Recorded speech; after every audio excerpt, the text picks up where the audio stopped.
Hello and welcome to another edition of Another Book Review. This week I'll be reviewing The Silent Treatment by Abbie Greaves. Unfortunately, I don't have a cover to share with you as I did listen to this on audiobook. I'll go very briefly over the author's background, give a spoiler-free overview of the plot, talk about what I liked about the book, what I didn't like about the book, who I'd recommend the book to, and finish off with what I'll be reading for next time. Abbie Greaves is an author from England. This is her first novel and has been shortlisted for a couple of awards that I've seen, so it's been getting some pretty decent buzz. She was in publishing prior to this coming out, and I believe she has a second book coming out next year. But this novel, The Silent Treatment, is about an English couple, Frank and Maggie, who have been married for roughly 30 years. When the book starts, they're both in their 60s, and the book starts in the first chapter with Maggie having overdosed on some sleeping pills, and we quickly learn that Frank has not spoken to her for 6 months.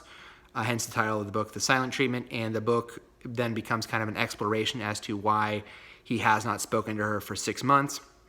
And we learn the background of the couple, how they met, them falling in love, them getting married and having a daughter. The book is split into kind of two sections. I think it's called his story and her story, so it's kind of similar, very similar to another book which I'll be talking about, but it's kind of split into two sections to give two different perspectives of the events, his perspective and her perspective. I did like that I felt that the characters were real people. There's enough detail that you definitely get a sense of their personalities. They felt very fleshed out and real. I could see why these two people would be drawn to each other.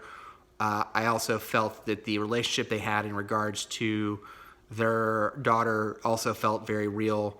I felt that there is a character who has an addiction in this book. I think that how that addiction is treated felt very real to me, and the lengths that people go to confront or not confront the addiction felt very real. So I did like that. I thought that the epilogue of this book was really, really strong. So I thought both the opening chapter and the epilogue were really strong.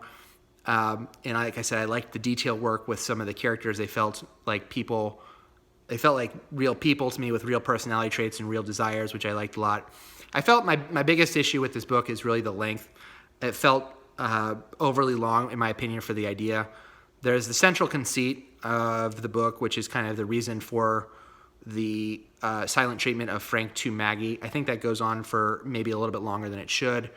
And I felt that the book probably, I don't know if it could have been novella length, but somewhere between, I listened to this on audiobook, but as far as the page count, it's about 300 pages. So somewhere between the 300 pages and maybe the 210 pages, maybe 250.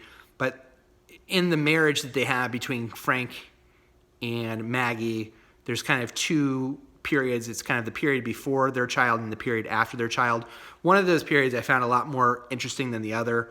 And I didn't know if there was a way that maybe the book could have been structured where it was more focusing on one than the other. Because one of them I liked quite a bit, and that I think worked a lot stronger than the other bit.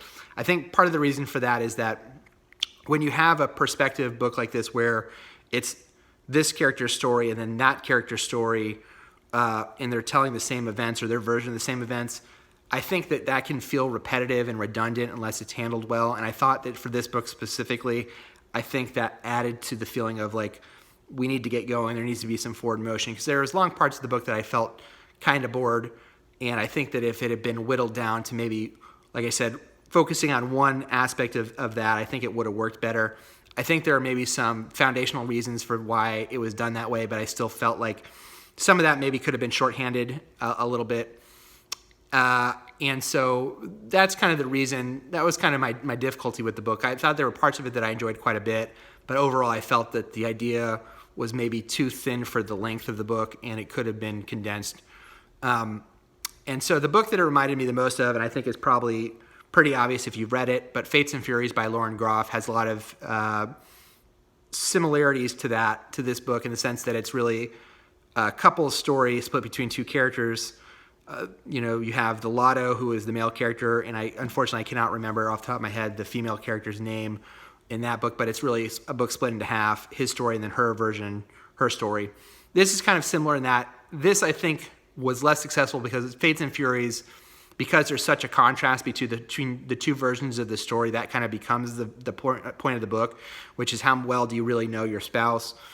And that works really well for that book. For this book, it doesn't work quite as well because I didn't feel that there was a lot of difference between his version and her version, and where there were differences, it didn't really feel emotionally impactful. I think the underlying story that they both tell, I thought is actually, like I said, the part that I found interesting was actually fairly interesting.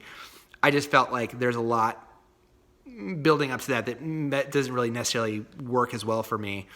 But I think if you're someone who likes Fate and Furious and you liked kind of the version of a couple, his story and her story, I think, like I said, parts of the book work and parts of the book are less successful for me. But those were my feelings on it. I think it would have been interesting to have seen something that was maybe more conventional in the sense of like, this is this couple's story about going through this thing.